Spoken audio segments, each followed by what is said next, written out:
जरा एक बार काजल के पास चलते हैं, क्योंकि काजल सुबह से भूपिंदर हुड्डा का जो समर्थक हैं, भूपिंदर हुड्डा का कैंप है उसके साथ हैं।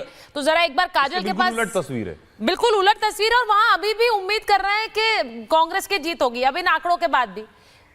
मुझे लग रहा है कि काजल के पास जाएंगे थोड़ी देर में। काजल से शायद कांटेक्ट नहीं हो पा रहा है, लेकिन आप उनका फ्रेम जरूर देख पा रहे हैं। एक बार प्रवक्ता सुचरिता प्रेम शुक्ला जी हमारे साथ जुड़ रहे हैं। प्रेम शुक्ला जी, अगर आवाज मिल रही है आपको मेरी? प्रेम शुक्ला जी, ये हरियाणा में क्या कर दिया सर?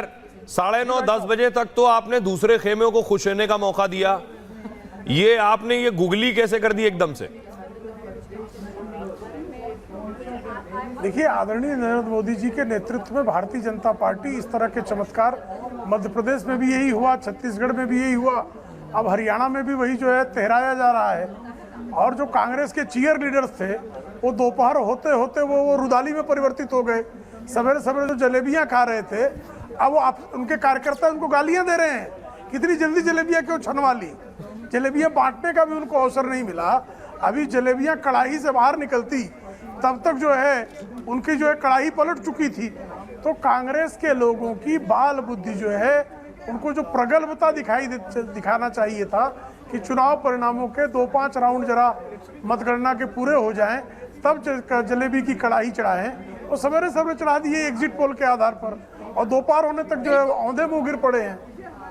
प्रेम जी, आपके यहाँ वहां तो डिस्कशन ये हो गया था कि सीएम कौन बन रहा है कांग्रेस खेमे में से। वहां हुड्डा जी बन रहे हैं या शैलजा जी को ले आएंगे दलित चेहरे के रूप में, डिस्कशन उस हद तक पहुंच गया था। अब सही बताइए, आप भी थोड़े हैरान हुए कि नहीं? क्योंकि बहुत से लोग बीजेपी खेमे में भी मान रहे थे कि ये चुनाव कांग्रेस का है। ये चमत्कार कैसे हो गया पता नहीं चल रहा है। सुचरिता जी बिल्कुल हैरान नहीं है हम लोग छत्तीसगढ़ में भी कह रहे थे कि हम चुनाव जीतेंगे। हमारे मीडिया के मित्र भी विश्वास नहीं करते थे, उनको लगता था कि भाई पार्टी के प्रवक्ता हैं, इसके अलावा क्या कहेंगे। हम लोग मध्य प्रदेश में जब कह रहे थे कि हम 140-150 से अधिक सीटें ले आएंगे, तो लोग विश्वास नहीं कर रहे थे। एग्जिट पोल कह रहे थे कि वहाँ कांग्रेस की सरकार बनेगी, कमलनाथ ही जो है वो नाथ होंगे, कमल नहीं जीतेगा, कमलनाथ जीतेगा। हुआ क्या? कमल जीता और नाथ अनाथ हो गए। यहाँ तक कि उनको छिंदवाड़ा की अपनी लोकसभा की सीट भी उनके पुत्र हार गए, ऐसी दुर्दशा हुई उनकी। तो उसी तरह से हरियाणा में लेकिन प्रेम जी, लोग भूपिंदर जी का भोंपू बजा रहे थे, प्रेम जी, वो सारा भोंपू जो है वो अब दोपहर होते होते ठंडा पड़ गया है। प्रेम जी, ये चमत्कार के बाद विरोधी ईवीएम चिल्लाने लगते हैं, अभी सब चिल्लाने लगे। वही मैंने कहा, चीयर लीडर रुदाली पे आ गए हैं। अब उनमें ईवीएम में सारे खोट नजर आएंगे, चुनाव आयोग में सारे खोट नजर आएंगे। जनता को, भाई रणजीत सुरजेवाला तो जनता को ही राक्षस कहते हैं, अब पूरी हरियाणा को राक्षस कहने लगेंगे। मुझे लगता है कि उनको समझ में नहीं आ रहा है, भारतीय जनता बिल्कुल उनको समझ में नहीं आ रहा है। जो सुबह जलेबी बनाई थी वो उन्होंने अपनी होने वाली जीत के लिए बनवाई थी, या अब बीजेपी अगर जीतने जा रही है तो उनके लिए बनवाई थी। आपके पास वापस लौटेंगे, ग्राउंड पर हमारे सहयोगी जुड़े हुए हैं, उनके पास जाएंगे। अनामिका हमारे साथ है गुरुग्राम से। अनामिका और काजल भी हमारे साथ हैं रोहतक से। लेकिन अनामिका, आपके पास आना चाहेंगे, कुछ लोग आपके पास हैं, उनका क्या कहना है? मैं गुरुग्राम के काउंटिंग सेंटर पे हूँ इस वक्त शिखा, और ये सभी लोग यहाँ पर अपने अपने नेताओं को, अपने अपने प्रत्याशी को समर्थन देने के लिए पहुंचे हुए हैं। किसको समर्थन दे रहे हैं? जी, हमारा समर्थन नवीन गोयल जी को था, और नवीन गोयल जी के साथ ही हैं। जी तो पहले बीजेपी में ही थे, अलग हो गए? नहीं, अलग भले हो गए, पर अभी जो आप टक्कर देखोगे बीजेपी और नवीन गोयल के ही चल रही है। हाँ जी, बीजेपी सरकार तो बनाती दिख रही है। ये तो देखो जी, लोकतंत्र है, लोकतंत्र में साइलेंट वोटर किसकी साइड जाता है वो मैटर करता है। अब की बार हरियाणा में जो भी साइलेंट वोटर है वो सारा बीजेपी की तरफ डाइवर्ट हो गया, लेकिन नवीन गोयल जी ने अच्छा चुनाव लड़ा है। आज आप देख रहे हो गुड़गांव में कांग्रेस पार्टी तीसरे नंबर पर है, नवीन गोयल जी दूसरे नंबर पर अपनी पोजीशन बनाए हुए हैं। ये समर्थक जो है ये दिल से नवीन गोयल के साथ है। नवीन गोयल फिर से बीजेपी के साथ जाएंगे तो उनके साथ हो जाते हैं, अगर जाते हैं। देखिए, बीजेपी में रहते हुए नवीन जी ने जनता की सेवा करी है, आगे भी जनता की ही सेवा करेंगे, यही उनका दृढ़ संकल्प है, और जैसा उनका डिसीजन होगा हम सब उनके साथ हैं। बाजी पलट गई है एकदम से, सुबह कांग्रेस जीत रही थी, दोपहर होते होते बीजेपी के फेवर में नतीजे आ रहे हैं। बिल्कुल जी, ये तो होना ही था। एक्चुअल में जो साइलेंट वोटर था उसका पता नहीं चल रहा था कि कहाँ जा रहा है वो। साइलेंट वोटर तो आप ही के हमारे बीच से आते हैं ना, कैसे निकल के अचानक से आते हैं और वोट कर जाते हैं, पता नहीं चलता है। अभी शाम होना बाकी है। अभी आप देखिए काफी कुछ बदलेगा। अभी 6 राउंड हुए हैं, 7 राउंड हुए हैं, राउंड 15 और 16 हैं, तो काफी कुछ बदलना है। क्या बदलेगा? जैसे मतलब कांग्रेस की सरकार बनेगी, एक तरफा सरकार बनेगी। सुबह भी आप लोग जश्न मना रहे थे, अब फिर से कह रहे हैं कांग्रेस की सरकार बनेगी। कांग्रेस की सरकार बनेगी, इसमें कोई दिक्कत नहीं है। आप भी यही कह रहे हैं? किसकी सरकार बनेगी? कांग्रेस की सरकार बनेगी। ऐसा ना हो कि सुबह जैसी स्थिति हो जाए, सुबह 3 बजे तक सारे रिजल्ट आते हैं, रुझान आते हैं।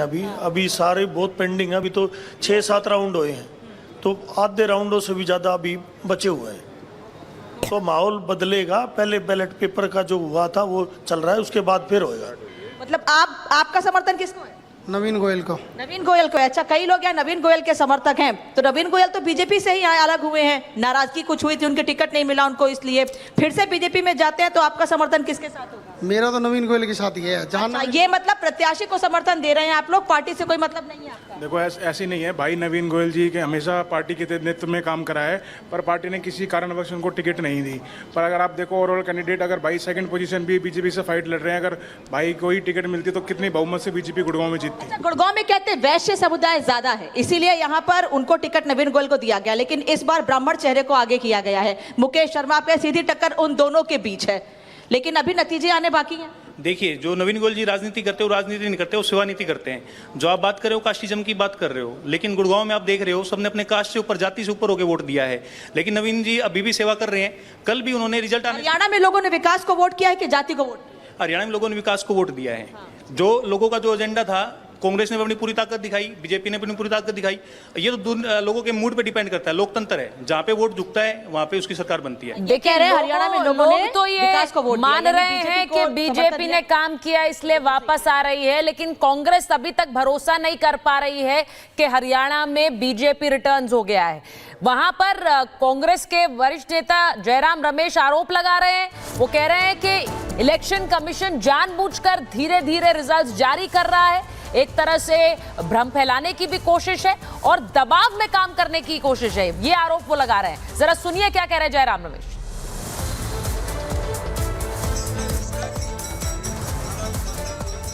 ये अगले 5-7 मिनटों में हम पेश करेंगे। शिकायत कर रहे हैं, अब उम्मीद करते हैं कि ईसीआई हमारे सवालों का जवाब दें, क्योंकि 10, 12, 11 राउंड के नतीजे आ चुके हैं, पर जो अपडेट किया गया ईसीआई के वेबसाइट पर, चैनलों पर, सिर्फ 4 या 5 राउंड के नतीजे आ रहे हैं। तो ये प्रशासन पर एक दबाव रखने का एक तरीका है। ये लोकसभा अंतिम परिणाम आने तक निष्कर्ष की प्रतीक्षा करनी चाहिए, परंतु अगर जयराम रमेश जी ने कहना शुरू कर दिया है, इलेक्शन कमीशन के ऊपर उंगली उठाना शुरू कर दिया है, तो मतलब मान लेना चाहिए कि उन्होंने भी अपनी पराजय को अवश्यंभावी मान लिया है।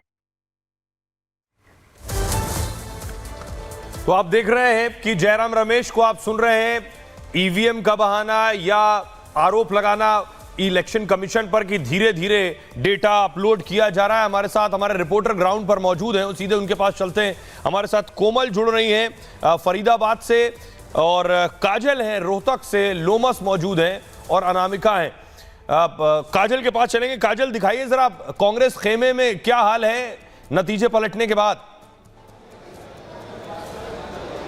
जी बिल्कुल ऐश्वर्य, इस वक्त हम आपको तस्वीरें यहाँ की दिखाने की कोशिश करेंगे और यहाँ की तस्वीरें कुछ अलग है, क्योंकि जब भूपेंद्र सिंह हुड्डा सुबह अपनी जीत को पक्की करते हुए यहाँ पर पहुँचे थे, तो तमाम सारे जो समर्थक थे उनके साथ थे और यहाँ पर आपको बता दें ये पूरा हॉल खचाखच भरा हुआ था। लेकिन इस वक्त आप देख सकते हैं कि भूपेंद्र हुड्डा तो यहाँ से जा चुके हैं और समर्थक भी धीरे धीरे यहाँ से जाते हुए नजर आ रहे हैं, क्योंकि लगातार ये कांग्रेस की तरफ से तय हो गया था कि इस बार हरियाणा में कांग्रेस ही कमबैक कर रही है। लेकिन जिस तरीके के नतीजे हैं वाकई में वो कांग्रेस के लिए बेहद चिंताजनक है और कहीं ना कहीं ये